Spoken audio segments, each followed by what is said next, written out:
Dance is a language beyond words, expressing that for which we have no words for. So, what exactly is dance? To me, dance is being able to move to songs, music, sounds, and sometimes even words. Dance is a way for you to express yourself and your emotions, your happiness, sadness, and even anger. Dance lets your imagination run wild. Even the most random of actions will look amazing. What's even better? In dance, there are no rules. When I was 4, I remember my mom telling me, "Xenia, I signed you up for ballet. You start next week." When I first heard that, I was kind of confused. I was 4 and was told I was going to start dancing the next week. I always felt that dancing was cool or interesting, but I never thought that I would actually learn to dance. I doubted my mom at first when she said that I would have fun, but as time passed, I realized she was right. On the same day, I went to take a look at the dance studio I was about to join. It was quite a large room in Kemangan Community Centre.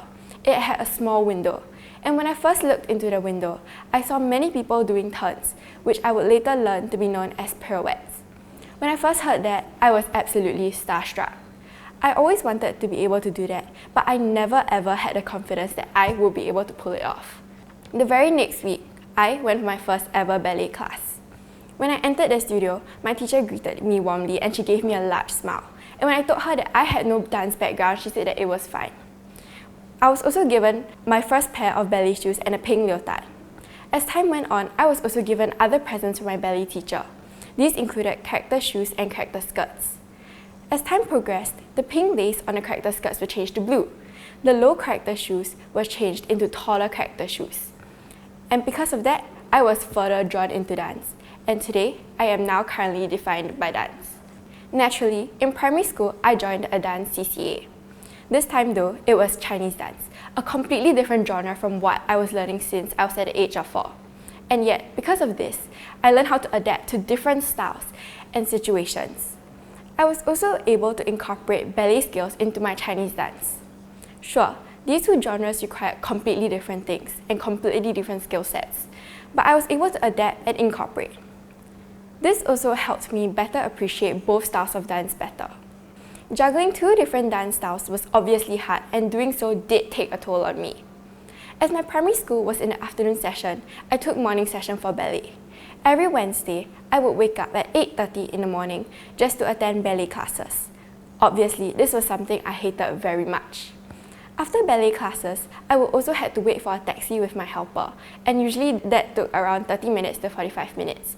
And after that, I still had to eat lunch and rush to catch the school bus.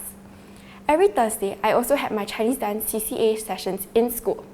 Dance was basically incorporated into my life, whether I liked it or not. If I was not dancing, I was mentally thinking about my dance steps that I had forgotten. Whenever my parents wanted to plan outings or holidays, I had to say, "I can't go, I have dance." This made me start to resent dancing even more. I started rethinking my decisions, and I wanted to quit ballet and dancing. I kept telling my parents, "I want to quit ballet. It's too tiring, I'm not good enough. It's no longer the same as it was before." But whenever I did that, they would tell me to just go for one more session. That one more session would turn into many other sessions, and it would turn to be the best session that I ever had. As the saying goes, the harder the work, the sweeter the fruits. Most of the time, the training sessions are the absolute worst and are the toughest. One example was our preparation for the 2023 Singapore Youth Festival Arts presentation. We had 3 training sessions a week, and each training session would last about 3 hours. Although it might not seem a lot as compared to other CCAs, it was mentally draining. The venues for our dance sessions were also really bad as well. For instance, as we got nearer to the SYF date, we needed more space. When we used the extended canteen, the floor was grimy, and sometimes it even contained scraps of food. Many were injured and some even fell. Yet, because we needed the space, we had no other choice. We spent our days repeating the same dance steps, the same combinations of movements, often desperately trying to figure out what our trainers wanted us to do.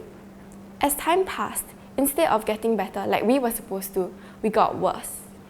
It got to the point where on the day before SYF itself, our instructor told us that if we were going to put up that quality of performance on stage the next day, we might as well not go for it. Yes, it's true, the training sessions are tough, but the journey and the results were worth it. Before going up on stage, I completely blanked out. I could not remember my steps at all. But my senior told me, "You'll remember it on stage, don't worry too much." And it was true. she was right. The euphoria I felt on stage was indescribable. My smile did not leave my face at all. I wanted to do it over and over again. This is what dance means to me. Dance to me is going through an entire cycle of saying I hate dance, but ending the cycle with loving dance more than I ever did.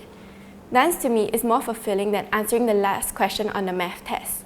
Dance is my safe place.